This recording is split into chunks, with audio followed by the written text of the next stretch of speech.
Hello friends, welcome back my channel. Last video में हमने Rajasthan TET REET का एनवायरनमेंट के 30 क्वेश्चन का सॉल्यूशन देखा था, जिसका लिंक डिस्क्रिप्शन में अवेलेबल है। आज की वीडियो में हम रीट का 2017 का मैथ के 30 क्वेश्चन का सॉल्यूशन देखेंगे। आगे बढ़ने से पहले वीडियो को लाइक करना, चैनल को सब्सक्राइब कर देना। चलिए देखते हैं पहला क्वेश्चन ये कह रहा है 91। 12 पेनों का क्रय मूल्य 16 पेनों के विक्रय मूल्य के बराबर है, तो लाभ या हानि प्रतिशत बताना है कि क्या होगा हमारा। तो इसका सॉल्यूशन है 12 पेन का कॉस्ट प्राइस इक्वल टू है 16 पेन का सेलिंग प्राइस के। तो यहाँ से CP अपॉन SP का रेशियो निकाल लेंगे तो 16/12 आ जाएगा। इसे कैंसिल आउट होकर 4/3 हो जाएगा। अब देख ले, कोई वस्तु 4 रुपये में खरीदी है और 3 रुपये में हमने उसको बेच दिया, तो 1 रुपये का लॉस हो गया हमारा। वो कितने पर होता है? कॉस्ट प्राइस पे ही होता है ये हानि। तो कितना हो गया? 1/4। 1/4 कितना हो गया? 25%। सेकंड ऑप्शन, श्रीमान X हैं कोई, उनके पास एक निश्चित राशि है, उसने कुछ राशि 10% साधारण ब्याज की दर से और शेष राशि 12% की साधारण ब्याज की दर से जमा कराई है। लेकिन इसमें एक कंडीशन दे रखी है कि जो प्रथम राशि का उसका चौथाई हिस्सा है, जो शेष राशि है उसके 5वें हिस्से के बराबर है, और दोनों वर्षों का जो कुल ब्याज है तो 2500 रुपये है। तो टोटल राशि हमें बतानी है। हमने इसमें मान लिया टोटल राशि X है, अपनी तरफ से P मान लिया, उसमें हमने भाग मान लिया, पहला X मान लिया, दूसरा 5x/4 अकॉर्डिंग टू क्वेश्चन। पहले भाग का चौथाई हिस्सा 5वें के मल्टीप्लिकेशन के बराबर है, सेकंड पार्ट। उसमें अगर हम पहले का ऐसा ही निकालेंगे तो कितना होता? मूलधन गुणा दर गुणा समय बटे 100। मूलधन मान लिया X, दर कितनी है? 10%, समय कितना हो गया? 2 वर्ष बटे 100, इतना हो गया x/5। साधारण ब्याज सेकंड का निकालेंगे हम। इस बार मूलधन कितना हो गया? 5x/4। 5x/4 वर्ष हो गया, 2 वर्ष। रेट कितना हो गया? 12%। इन दोनों को हो गया 3x/10।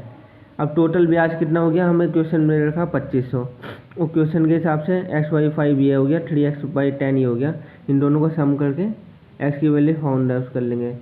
तो टोटल राशि P कितनी हो गई? x + 5x/4, तो ये हो गया 9x/4। 9/4 अलग रखा, x की वैल्यू निकाली 5000, तो टोटल वैल्यू हो गई 11,250 रुपीज़। थर्ड क्वेश्चन कह रहा है पानी और शर्करा यानी चीनी के 3 लीटर का मिश्रण है, 40% चीनी हो गई, यानी 3 लीटर का हम अगर 40% निकालेंगे तो हमारा निकल के आएगा ये 1.2 लीटर, क्योंकि टोटल कितना है? 3 लीटर है, और इतना हो गया 1.2, तो 60% क्या बचा? पानी। तो ये कितना, इसमें से माइनस कर देंगे तो 1.8 लीटर क्या हो गया? पानी। अब क्वेश्चन में क्या कह रहा है? यदि 1 लीटर पानी इस मिश्रण में मिला दिया जाता है तो नए मिश्रण में शर्करा का प्रतिशत बताइए। यानी 1 लीटर इसमें पानी मिला दिया +1 लीटर, हमने चीनी में कुछ एडजस्टमेंट नहीं किया है, तो अब टोटल मिश्रण कितना हो गया? पहले 3 था, एक जोड़ने पे कितना हो गया? 4। हमें निकालना शर्करा का प्रतिशत। अब है कितनी शर्करा? 1.2 लीटर, और टोटल विलयन कितना है? 4। मल्टीप्लाई 100 कर देंगे तो ये कैंसिल आउट करके कितना प्रतिशत आ गया? 30%। ये इसका आंसर हो गया। 94 क्वेश्चन, ये एक समांतर चतुर्भुज दे रखा है ABCD, तो उसमें x और y के मान निकालने हैं। ये है, ये समांतर चतुर्भुज है, ये और ये x और y के मान निकालने हैं। तो इसमें एक समांतर चतुर्भुज की प्रॉपर्टी होती है, उसमें क्या होता है ना, इसके आमने सामने के कोण बराबर होते हैं, यानी 2x + 5y इक्वल टू होगा 150 के, और 4x + y इक्वल टू होगा 75 के। अब यहाँ पे देखो, किसी एक का गुणांक सेम कर लेते हैं। यहाँ पहले वालों को 4 बना लेंगे, तो पहली वाली समीकरण में 2 की मल्टीप्लाई कर देंगे और सेकंड समीकरण को घटा देंगे। तो इसमें करेंगे तो 4x + 10y इक्वल टू 300, ये माइनस कर देंगे, यहाँ से ये कैंसिल आउट हो गया। 9 = 225, y का मान आ गया 225। अब इस y के मान को किसी भी समीकरण में रख देंगे, फ्रॉम सेकंड में आ जाओ, यहाँ पर रख दो 25, तो इधर जाके घट गया 50 हो गया, 4 से डिवाइड करेंगे 12.5%। यही हमें x और y के मान निकालने थे। अगला क्वेश्चन क्या कह रहा है? देखिए, कबीर ₹10 में 11 की दर से पेंसिल खरीदता है, यानी ₹10 में 11 से खरीदे और 11 रुपये की दर से 10 पेंसिल बेच दी, तो ये बताना कितना उसे लाभ हुआ। पहले इसकी हम एक टेबल लिख लेते हैं। ₹10 में 11 पेंसिल खरीदी तो ये कॉस्ट प्राइस हो गया, और ₹11 की दर से 10 पेंसिल बेची, ये सेलिंग प्राइस हो गया। तो इसमें हम ना वैल्यू इक्वल कर लेते हैं जो हमने चीज़ खरीदी है। तो यहाँ हमें इन दोनों को इक्वल टू कर ले 110 बना लेते हैं। तो यहाँ मल्टीप्लाई कर देंगे 10 की, 110 बन जाएगा। यहाँ कर देंगे 11 की, ये भी 110 बन जाएगा। तो 10 की यहाँ करेंगे तो ये कितने बन गया, ₹100 बन गया। वस्तु कितनी बन गई, 110 पेंसिलें कॉस्ट प्राइस। यहाँ कितनी हो गई, 11 से 121, कितनी बन गई, 110 पेंसिल सेलिंग प्राइस है। अब कोई चीज़ हमने कॉस्ट प्राइस ₹100 में खरीदी और बेची उसको 121 में, तो कितने का लाभ हो गया, ₹21 का लाभ हो गया। कितने पर होता है, कॉस्ट प्राइस पर 100 पे, मल्टीप्लाई 100, तो ये कितना होगा, 21% का हमें लाभ हो गया। अब ये क्वेश्चन देख लीजिए भाई, इसमें सिंपल कुछ नहीं है, एलसीएम लेके एक्स की वैल्यू फाइंड आउट करनी है। देख लीजिए, जैसे ये x + 5/6 + 5/7 ऐसे अप टू करके, तो इसमें क्या है, 6, 7 और 9 का एलसीएम यहाँ निकाल रखा है मैंने। 2, 3, पहले 2 से डिवाइड करेंगे, फिर 3 से करेंगे। इनका एलसीएम होगा 2 × 6 और 7 × 21, सिक्का 126 ये हो गया। अब ये एलसीएम निकालना आपको आता ही है। यहाँ से इसकी क्रॉस मल्टीप्लिकेशन करके इसमें एडिशन कर देंगे। यहाँ ये तो पूरा आप देख लेना करके, ये इधर जाके माइनस हो जाएगा, इसमें से इसको माइनस करेंगे तो 126 आएगा। इससे ये कट के x की वैल्यू 1 आ जाएगी। नेक्स्ट क्वेश्चन देख लीजिए 97। ये कह रहा है दिए गए व्रत में थीटा का मान निकालना है, ये वाला मान हमें निकालना है। ये हमें फिगर दे रखी, ये वाली वैल्यू हमें 40 दे रखी है, ये दे रखी 85 है। तो इसकी एक सर्किल की एक प्रॉपर्टी होती है कि शायद इस व्रत में ये क्या हो गई, जीवा हो गई CD। जीवा से व्रत की परिधि को टच करते हुए जो जितने भी व्रत बनते हैं, जितने भी ट्रायंगल बनेंगे, ये सेम एंगल के बनेंगे। ये प्रॉपर्टी होती है। जैसे ये वाला एंगल बना DBC, ये एंगल 40 है, तो एंगल DAC ये एंगल भी 40 ही होगा। तो इसमें क्या होगा, अगर ये हमें पता लग गया 40 है, ये टोटल हमें पता लग गया 85 है, हमें फाइंड आउट करना है ये वाला त्रिभुज के तीनों कोणों का योग कितना होता है, 180। 40 + 85 + x = 180, ये इधर जाके फाइंड आउट कर लेंगे, x की वैल्यू 55 आ जाएगी। 98 क्वेश्चन, निम्नलिखित में से कौन सा गणित की प्रकृति को नहीं दर्शाता है। इसमें नहीं पे ज़्यादा फोकस करना है। तो इसमें देख लीजिए, इसमें आ गया संकुचित। संकुचित का मतलब होता है नैरो माइंडेड, तो नैरो वाले में नहीं जाना है हमें, ये इसका हो जाएगा आंसर। और बाकी जो हैं, गणित की अपनी भाषा होती है जिसके माध्यम से सूत्र प्रत्यय और सिद्धांत प्रतिपादन किया जाता है, ये सही है। एमूर्त का मतलब जो फिजिकल नहीं है, एमूर्त प्रत्ययों की व्याख्या का अवसर देता है गणित। और स्थानीय मान संख्याएं, इस मापन आदि गणित का आधार है, ये भी सही है इसका। 99 में गणित की उन्नति तथा वृद्धि देश की संपन्नता से संबंधित है। तो ये किस प्रकार का मूल्य दिखा रहा है, वृद्धि और संपन्नता, यानी ये सामाजिक मूल्य के अंदर आ जाएगा, ये इसका आंसर आ जाएगा। 100 देख लीजिए, एक ऐसी योजना है जो यह जानने का प्रयास करती है कि विद्यार्थी कितना समझे हैं और इस आधार पर यह तय किया जा सके कि प्रत्येक की व्यक्तिगत और अथवा वर्ग की आवश्यकता के अनुसार भविष्य का शिक्षण तय हो सके। तो ये क्या कहलाता है। इसमें हम क्या करते हैं ना, इसमें हम बच्चे के पहले हम निदानात्मक आकलन करते हैं। निदानात्मक आकलन क्या होगा, जैसे उसकी कमी को हम पहचानते हैं पहले, उसके बाद जब हम कमी पहचान लेंगे उसके बाद उसका उपचार करेंगे, उसके बाद होगा उपचारात्मक शिक्षण। तो इसका ऑप्शन हो जाएगा C। 101 देख लीजिए, निम्नलिखित में से कौन सा अनौपचारिक आकलन की विशेषता को नहीं दर्शाता है, फिर नहीं आ गया है। हमें विद्यार्थी के कभी भी अंक या ग्रेडिंग पे ज़्यादा फोकस नहीं करना है, यानी विद्यार्थी की उत्तर पुस्तिकाओं को जांच कर अंक ग्रेडिंग प्रदान करना, ये इसका सही आ जाएगा, यानी ये चीज़ गलत है। और बाकी ऑप्शन जो है, विद्यार्थी अपने उत्तर पुस्तिकाओं में जैसा कार्य करें उस तरफ देखना, ये भी सही होगा। अन्य विद्यार्थियों को समझाने अथवा चर्चा में व्यस्त हो, ये भी सही है। अध्यापक द्वारा पूछे गए प्रश्नों पर दिए जाने वाले उत्तरों को मॉनिटर करना, ये भी सही है। 102 सभी अध्यापकों को शुद्ध गणितीय शब्दावली के उपयोग हेतु प्रोत्साहित किया जाता है और विद्यार्थियों के मध्य शुद्ध शब्दावली उपयोग हेतु बढ़ावा देती है। इस शब्दावली को जाना जाता है। तो ये पूरी क्या है, टोटल एक भाषा है। तो गणित शिक्षण में भाषा, ये इसका आंसर हो जाएगा। 103 देख लीजिए, नीचे दिए गए कथन हैं, उनमें से गणित की विशेषता को सही नहीं दर्शाता है।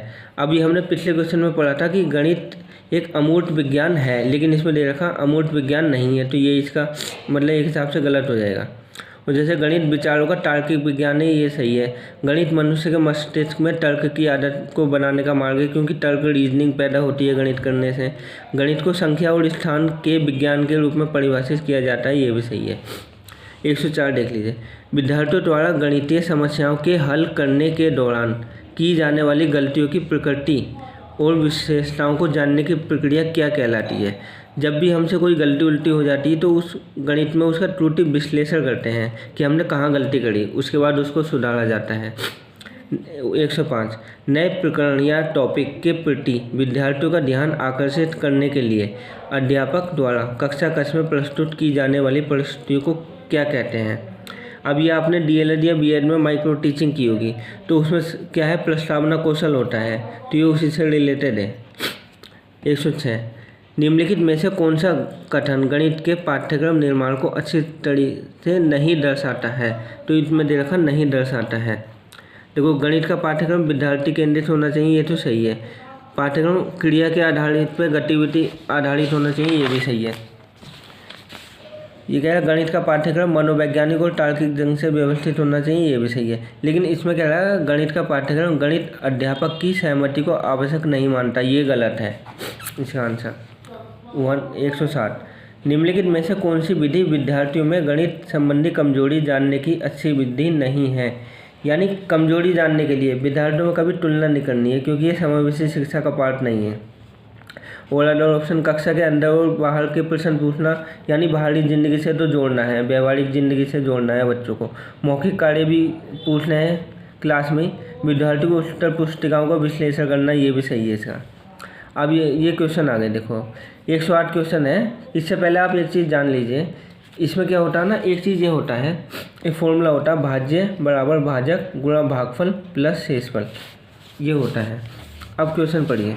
जैसे कि दो पूर्ण संख्याएं हैं, यदि बड़ी संख्या के 3 गुने को, यानी हमने दो संख्या मान ली, बड़ी संख्या है a, छोटी संख्या है b, तो बड़ी संख्या के 3 गुने को, ठीक है, छोटी संख्या से विभाजित किया जाता है, छोटी संख्या हो गई b से विभाजित किया जाता है, तो भागफल कितना आ गया 4 और शेषफल कितना हो गया 3। इसके अकॉर्डिंग देखो, भाज्य कितना हो गया 3a, भाजक कितना हो गया 4, भागफल हो गया b और शेषफल हो गया 3। अब इसे इधर ले जाएंगे, 3a - 4b = 3। सेकेंड इक्वेशन बनाओ। यदि छोटी संख्या के 7 गुने, यानी छोटी संख्या b के 7 गुने 7b को बड़ी संख्या से विभाजित किया जाए, बड़ी संख्या से भाग किया जाए, तो भागफल कितना आएगा 5। इस केस में 5a और शेषफल कितना हो गया +1। अब इसमें वही करना है, गुणांक इक्वल टू कर लो।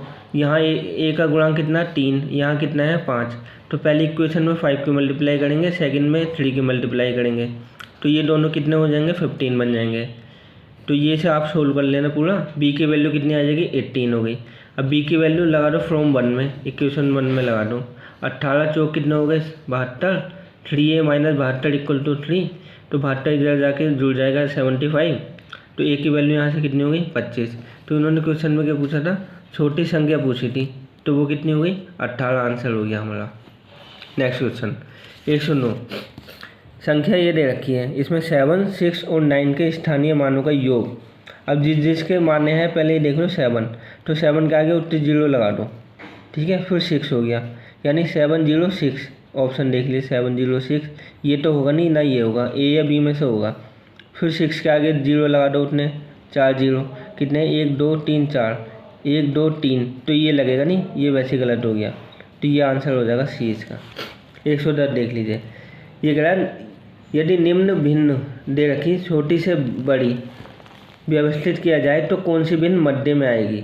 अब मैंने इंडिविजुअल इनके आंसर लिख रखे हैं। जैसे 1/3 है, इसका कितना हो गया 0.33 हो गया, भाग करके देख लेना। 31% का क्या हो गया 0.31 हो गया। 3/10 को क्या लिख सकते हैं 0.3, ये तो ऐसे दे रखा है 0.313, इसे डिवाइड करेंगे तो 0.303। अब इनने क्या है कौन सी बीच में आएगी, तो देख लीजिए सबसे छोटी भिन्न कौन सी है इसमें, यही वाली है 0.3, ये हो गई नंबर 1 पे आएगी। फिर ये वाली आ जाएगी दूसरी, सेकंड, थर्ड हो जाएगी यही और 40 हो जाएगी 58, तो मध्य में ये आएगी, तो ये इसका आंसर हो जाएगा 31%। अब 111, इस क्वेश्चन में क्या करना ना, एक्स और वाई के मान निकालने हैं हमको।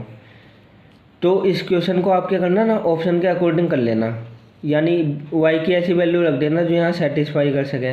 अगर हम यहाँ 3 रखेंगे तो 7 में से 3 घटाएंगे तो 3 4 आएगा, तो ये ऑप्शन होगा नहीं। अकॉर्डिंग टू क्वेश्चन लगाएंगे ना, तो ये आंसर सी सही है। 112 देख लीजिए आप, ये कह रहा है श्री कोई एक्स है, उसके पास इतना रुपया था, उसने इसे एक योजना में निवेश किया और उसके धन का 8 गुना प्राप्त किया जितना लगाया था। फिर उसने इतना रुपया एक संस्था को दान कर दिया। पुनः उसने बचा हुआ धन निवेश किया और इसका केवल 1/3 ही प्राप्त हुआ। अब टोटल अकॉर्डिंग टू क्वेश्चन देख लीजिए हमने क्या क्या किया। सबसे पहले हमारे पास इतना धन था 55,680, इसका 8 गुना हमने कर दिया निवेश, इसका मतलब 8 गुना हमने योजना में लगा दिया और इतना हमने कर दिया उसमें से निवेश कर दिया, और टोटल बचा हुआ धन हमारे पास कितना 1/3 रिसीव हुआ। तो इसको सिंपल इसमें कैलकुलेशन है और कुछ नहीं करना है इसमें, ये से डिवाइड कर दोगे तो आपका आंसर इतना हो जाएगा। 113 देख लीजिए, ये कह रहा है यदि एक सम बहुभुज है, उसकी भुजाएं दे रखी हैं 9, तो प्रत्येक बहिष्कोण का मान निकालना कितना होगा। तो टोटल बहिष्कोण का मान कितना होता है 360 होता है, इसमें दे रखा प्रत्येक का पूछा है, तो डिवाइडेड बाई n हो जाएंगे जितनी भुजाएं हैं। अब भुजाएं कितनी है 9, तो 9 से डिवाइड करेंगे तो इतनी कितनी हो जाएगा 40। नेक्स्ट क्वेश्चन, ये कह रहा है एक वर्ग है, उसका परिमाप दे रखा है 144, यदि एक आयत का क्षेत्रफल है इस वर्ग के क्षेत्रफल के बराबर है और आयत की लंबाई दे रखी है 81, तो आयत की लंबाई और चौड़ाई में अंतर निकालना है हमें। देखो वर्ग का परिमाप कितना दे रखा है 144 सेंटीमीटर, वो वर्ग का परिमाप होता कितना है 4 गुना भुजा, तो यहाँ से भुजा निकल जाएगी कितनी 4 की डिविजिबल हो जाएगी 36। और क्वेश्चन में दे रखा वर्ग का क्षेत्रफल जो है वो बराबर है आयत के क्षेत्रफल के। क्षेत्रफल होता है वर्ग का भुजा गुणा भुजा, यानी 36 गुणा 36। आयत का कितना होता है लंबाई गुणा चौड़ाई, लंबाई दे रखी 81, चौड़ाई हमें निकालनी है, तो चौड़ाई के लिए इसे डिवाइड कर देंगे, ये यहाँ से कैंसिल आउट हो जाएगा 2 बार, तो 4 चौक कितना आ गया 16, 16 कितनी आ गई इसमें चौड़ाई, और लंबाई कितनी है 81। अब क्वेश्चन में पूछा क्या है लंबाई और चौड़ाई में अंतर पूछा है, तो लंबाई कितनी है 81 और 16 का अंतर कितना हो गया 65। नेक्स्ट क्वेश्चन, ये कह रहा है यदि मैसे पे हमें निकालना है 408 और 1032 का, वो हमें दे रखा है 1032 x और 408 y की फॉर्म में दे रखा है। एक इक्वेशन यहाँ से बन जाएगी, और x प्लस वाई का मान दे रखा है हमें 60, तो हमें x माइनस वाई का मान निकालना है। तो इस क्वेश्चन में क्या करेंगे, पहले ये जो हमें इक्वेशन दे रखी है यानी 408 और 1032 का हमें HCF निकालना पड़ेगा। तो HCF निकालने के लिए पहले छोटी वाली संख्या से बड़ी संख्या को डिवाइड करेंगे, तो पहले जाएगा 2 टाइम्स, ये हो गया 816, यहाँ से कितना हो जाए 216, इससे फिर इसे हम डिवाइड करेंगे फर्दर 408 को, कितना हो जाए 2, ये तब तक डिवाइड करते रहते हैं कि यहाँ क्लोज ना आ जाए। तो फाइनली कितनी बार गया 24 टाइम्स, तो ये इसका मैसे पे हो गया। देखिए यानी 1032x माइनस 408y, इसका मैसे पे कितना हो गया 24, यहाँ से इसको 24 से डिवाइड कर देंगे तो एक इक्वेशन ये बन जाएगी। और एक हमें दे रखी x plus y equal to 7, तो यहाँ y के गुणांक बराबर कर लेते हैं, तो 17 की यहाँ मल्टीप्लाई करिए तो कितना, इसे क्रॉस आउट कर लेना आप, ये कितना हो गया 60x बराबर 120, तो x का मान कितना हो गया 2, x का 2 हो गया, तो यहाँ रख दीजिए, y का कितना हो जाएगा 5, तो क्वेश्चन में क्या पूछा x माइनस वाई, तो ये कितना हो गया -3। अगला क्वेश्चन कह रहा है 116 कि 60, 105 और 135 छात्रों वाले 3 विषय हैं अलग अलग, यानी विज्ञान, अंग्रेजी और गणित की एक कक्षा है, उनका एक एग्ज़ाम हो रहा है, तो प्रत्येक कमरे में बैठने की क्षमता समान है, तो प्रत्येक कमरे में केवल एक ही विषय के छात्र बैठ सकते हैं, तो हमें बताने आवश्यक न्यूनतम कितने आएंगे कमरे। तो इसमें क्या करेंगे, इन टाइप के सवालों में हम इनका पहले HCF निकाल लेंगे। तो ये देखो ये तीनों संख्याएं किससे डिविजिबल हो रही हैं, 15 से 4 टाइम्स और ये 15 से 7 टाइम्स, ये 135 15 से 9 टाइम्स, तो तीनों में जो कॉमन आ रहा है ये इसका HCF हो जाएगा, तो कितना हो गया 15। अभी कह रहा है न्यूनतम कितने कमरों की आवश्यकता होगी, तो इसके लिए हम क्या करेंगे इंडिविजुअल को HCF से डिविजिबल कर देंगे, यानी 60 को डिविजल करेंगे पहले 15 से, कितना आ गया 4। ये कितने टाइम्स जाएगा 7 टाइम्स, तो ये कितने टाइम्स जाएगा 9 टाइम्स। इन सबको एडिशन करेंगे तो 20, यही हमारा न्यूनतम कमरों की संख्या आ जाएगी, यही आंसर होगा हमारा। अब देखो 117, ये कह रहा नीचे दिए गए त्रिभुज है ABC, इसमें जो AP है ये एंगल BAC का समद्विभाजक है, यानी इसको ये समद्विभाजक कर रहा, यानी ये वाला एंगल बराबर होगा इस वाले एंगल के। और जो AQ है, AQ ये परपेंडिकुलर मतलब 90 अंश का कोण बना रही है BC पर। तो PAQ का मान निकालना है, यानी PAQ का मान निकालना हमें, यानी इसका। इसे निकालने के लिए हमें क्या करना पड़ेगा, इसे अगर P का मान हमें पता लग जाए और इसका पता लग जाए तो हम आराम से इसका मान निकाल सकते हैं। देख लीजिए कैसे करेंगे इस सवाल को। देखो जब ये इसका एंगल बाइसेक्टर है तो एंगल BAP बराबर होगा एंगल CAP के, यहाँ दे रखा है। अब त्रिभुज ABC में आ जाओ, ABC में आ जाओ बाहर वाले में, ठीक है। ये कितना दे रखा 75, ये कितना दे रखा 35, तो हमें ये टोटल एंगल फाइंड आउट हो जाएगा, यानी एंगल BAC 180 में से माइनस कर देंगे तो टोटल कितना हो गया 70 आ गया। अब ये वाला एंगल क्या है, इसका बाइसेक्टर है, यानी ये वाला एंगल कितना हो जाएगा, इसका आधा हो जाएगा 35। BAP बराबर कितना होगा, टोटल के एंगल का आधा हो जाएगा, यानी आधा है एंगल BAC के, 70 का आधा कितना हो गया 35।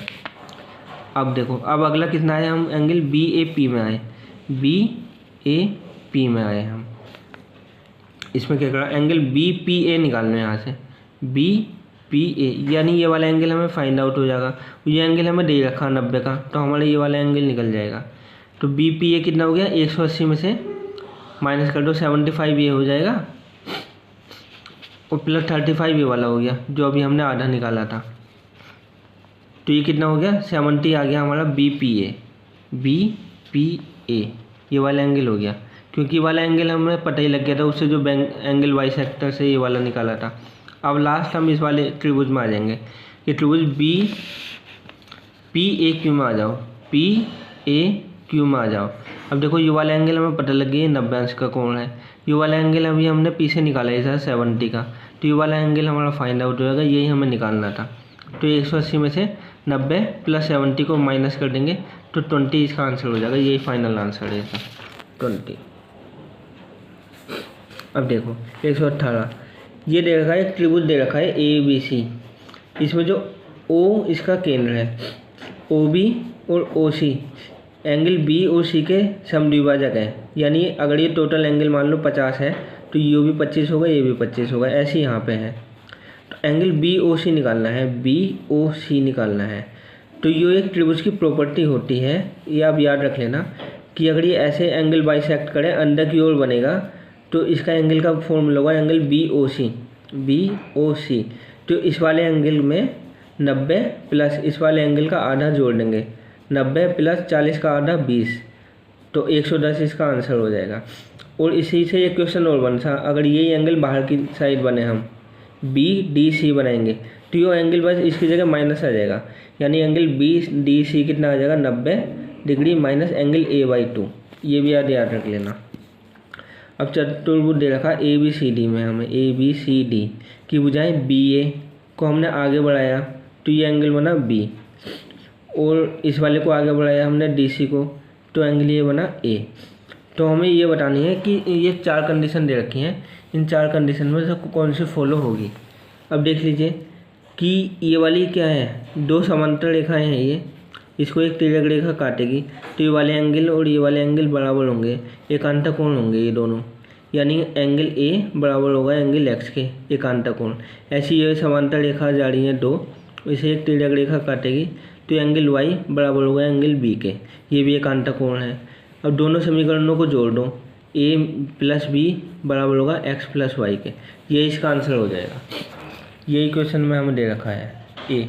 अब लास्ट क्वेश्चन देख लीजिए, एक छात्र है उसके अंक 98 की बजाय 108 लिखे गए धोखे से, तो इस त्रुटि के कारण कक्षा का औसत अंक 1/5 बढ़ गया पहले से, तो कक्षा में छात्रों की संख्या कितनी थी ओरिजिनल, हमें ये बताना है।